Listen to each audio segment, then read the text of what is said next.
وقد ثبت في الصحيح من حديث ابن عمر رضي الله عنهما ومن حديث ابن عباس رضي الله عنهما كذلك أنه لما كان في ليلة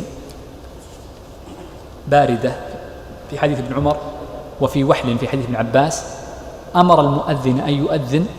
فيقول صلوا في رحالكم. هذه مسألة أريد أن نعرفها، وهي متى يجوز للمرء أن يتخلف عن صلاة الجماعة لأجل المطر وغيره.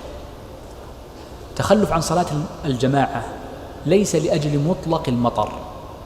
ليس كل مطر يجوز التخلف عن الجماعة لأجله، وإنما المطر الذي يتأذى به الشخص. فإذا كان يتأذى من مطر أو يتأذى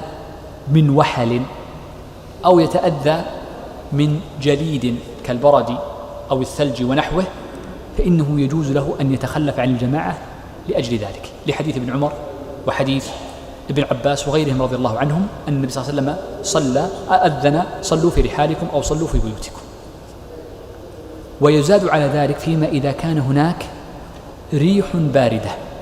في ليلة مظلمة. إذا وجد قيدان أن الليلة باردة، القيد الأول أن تكون في ليل مظلم،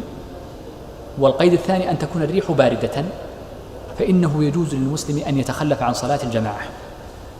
لأن الريح الباردة في الليل فيها مشقة وهي مظنة المطر،